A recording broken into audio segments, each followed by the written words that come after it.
بسم الله الرحمن الرحيم الحمد لله رب العالمين والصلاة والسلام على أشرف الأنبياء والمرسلين نبينا محمد وعلى آله وصحبه أجمعين أما بعد. The third cause of istighfar which we'll take today is الذنوب الوجودية الظاهرة, apparent existential sins. In that term that he titled it, Sheikh Nasr titled it under الذنوب الوجودية, Ibn Taymiyyah used that term, and that's where he got it from. He used it under the tafsir of ما أصابك من حسنة فمن الله. He said, Ibn Taymiyyah said, إنما يبتلى به العبد من الذنوب الوجودية وإن كانت خلقا لله فهو عقوبة له على عدم فعله ما خلقه الله له وفطره عليه. When one is tested with these existential sins, even though they are a creation from Allah, they are a punishment for those who don't do what Allah subhanahu wa ta'ala created them to do and what He instilled them on. This cause is the most popular cause of istighfar and almost everyone knows it. And when istighfar and tawbah are mentioned, they're generally talking about this cause right here. The author said many limit istighfar to this one particular cause due to their ignorance of the other causes, even though they need istighfar for the other causes just as much, if not more. These are the super clear sins where you find even the fusaq who fall into such sins and they're persistent on them sometimes. They know they did wrong, and if Allah subhanahu wa ta'ala guides them, they know to seek tawbah and istighfar from those sins like killing, zina, stealing, transgression on others, sins of the tongues like namima, tattletaling, making enmity between friends and brothers and sisters or Muslims, obscenity in talking, backbiting, lying. الذنوب الوجودية الظاهرة. الظاهرة, they're clear, they're apparent. And the Sheikh also, that's what he titled it under, but he also referred to it as المحرمات الظاهرة. He called this cause الذنوب الوجودية الظاهرة, then he referred to it as المحرمات الظاهرة, and even that term is taken from Ibn Taymiyyah as well, rahimahullah. When you read and live with someone's work so much and you study it and analyze it, you develop his style and terminology without even perceiving it sometimes. The context in what Ibn Taymiyyah used, al-muharramat al-zahira, sheds a little bit more light on the clarity of these types of sins. He was basically saying that they're clear and known successively, and that anyone who denies them as being haram is a kafir without a dispute. He said, إن الإيمان بوجوب الواجبات الظاهرة المتواترة وتحريم المحرمات الظاهرة المتواترة هو من أعظم أصول الإيمان وقواعد الدين والجاحد لها كافر باتفاق. Believing that the clear, apparent, successive prohibitions are prohibited is among the biggest principles of Iman and the rules of this deen, and one who denies them as being haram is a kafir without a dispute. He's saying those who claim, for example, stealing, clear sin, is not haram, he's a kafir without a dispute. Now, having used that quote of Ibn Taymiyyah, I must clarify that statement so it will not be misconstrued as it has been. I've read it being misconstrued before. Some take statements and use them broad and out of their context and combine them with other quotes of ulama and apply them randomly without knowing other meanings of these statements. Some in Arabic and some in English. If Allah subhanahu wa ta'ala bless someone with a talent of translating and some knowledge, it's important to know the limits. And I stressed that many times over the years. That's not to discourage from da'wah. We desperately need dua on the haqq, but we need dua who know that ayah, that hadith, that principle of tawheed and shirk, that haram and halal that they're trying to convey. Some get too loose with the PDFs in their platform and speak on dangerous matters that you need to study, really study, not read, 30 to 40 volumes. And that's after studying the foundational knowledges under shuyukh and studying that matter itself under some shuyukh of haqq as well, before coming to personal conclusions if one fears Allah. What are you going to do يوم القيامة? قل أرأيتم ما أنزل الله لكم من رزق فجعلتم منه حراما وحلالا قل الله أذن لكم الله أذن لكم أم على الله تفترون وما ظن الذين يفترون على الله الكذب يوم القيامة. You make some matters lawful and unlawful. Allah أذن لكم. Did Allah give you permission and authorization, or are you fabricating lies against Allah? That's in matters of haram and halal. So imagine matters of usul al-din. That's not to discourage anyone. I repeat that from da'wah. The people are thirsty for the haqq, and there's a drought. But at the same time, one needs to know his limits and abilities, especially in principal matters, so that they will not fall into error and misguide, or be among the ones who said, Allah mentioned in the super major sins, وَأَن تَقُولُوا عَلَى اللَّهِ مَا لَا تَعْلَمُونَ. Abdurrahman ibn Abi Layla said, I met 120 of the Sahaba, each being asked about an issue, then he refers it to the next and the next until it goes back to the first.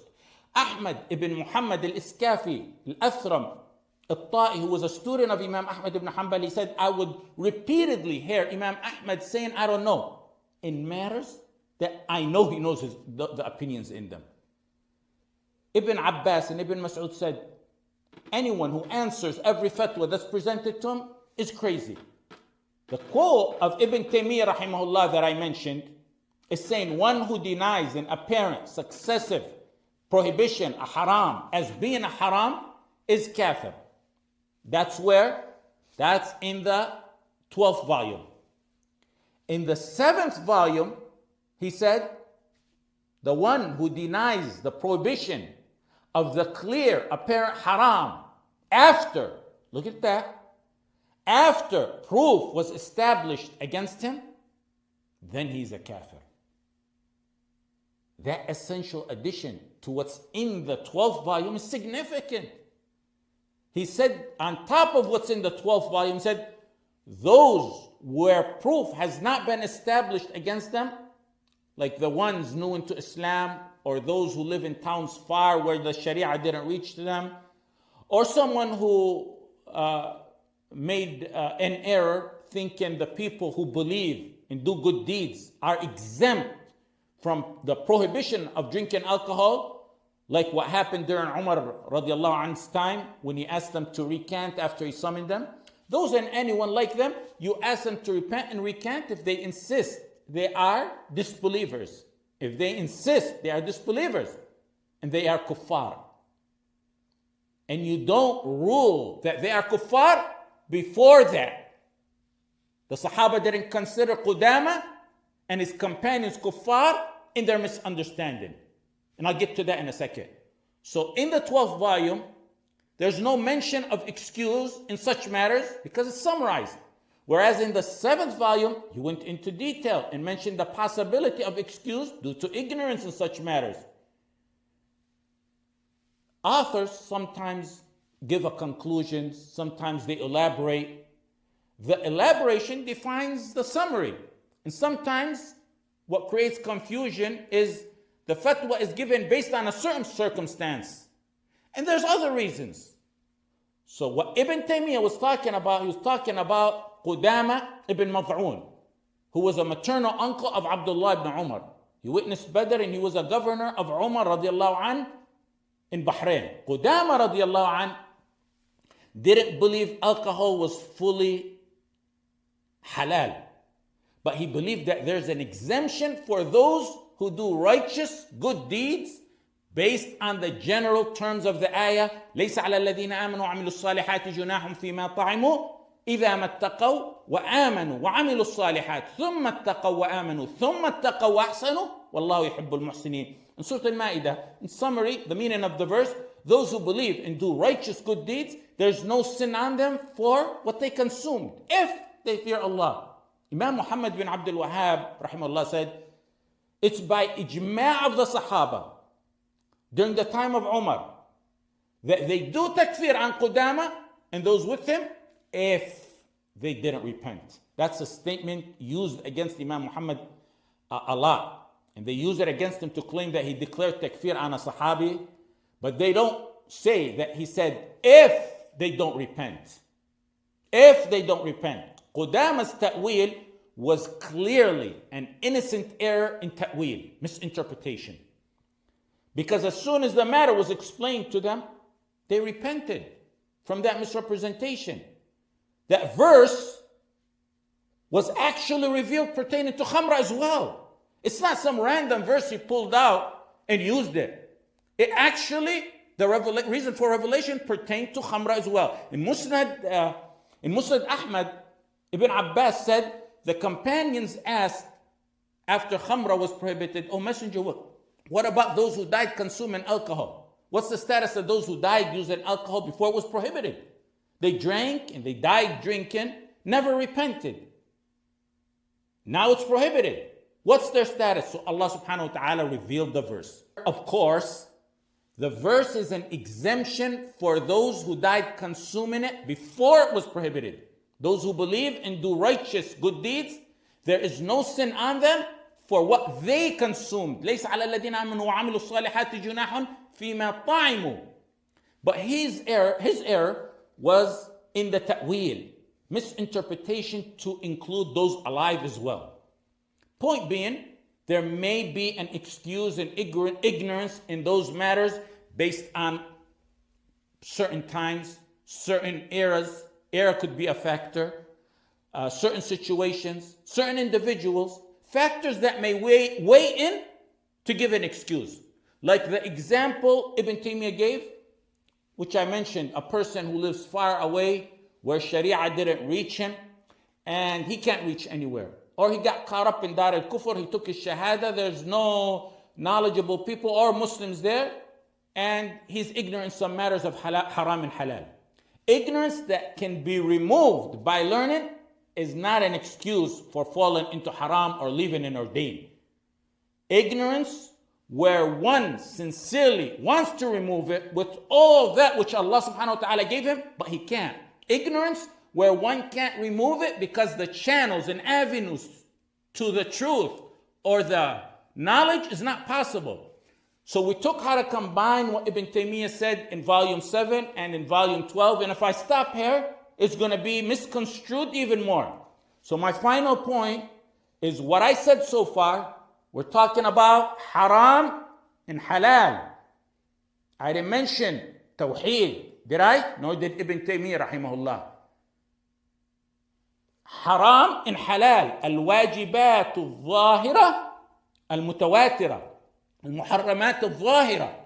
أصل الملة, the main clear principle matters of tawheed and major shirk, they're on a different level. There's no excuse in that. We explained that aspect in an entire halaqah before and how to understand the proofs and consolidate between the statements of the ulama that may confuse as to how they pertain to ahkam al-dunya, matters of the dunya, and ahkam al-akhirah, the matters of the akhirah, as Ibn Taymiyyah rahimahullah specified. He was one of those who specified that. We gave a lengthy halaqah on that in the past. Did you publish it? Did you upload it?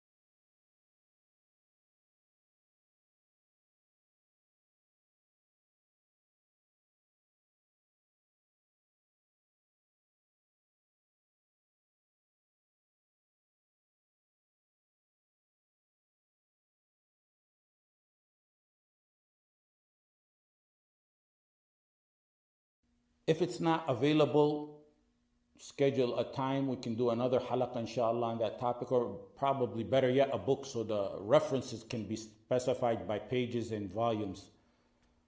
Finally, this cause of istighfar is the clearest, most popular one.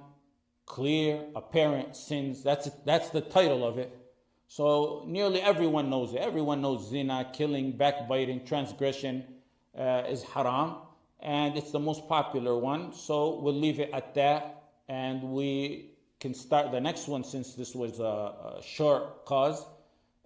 probably after Salah, because the Salah comes in sooner these days. Jazakumullah khair. And after Salah, we'll take the next one. It's short as well.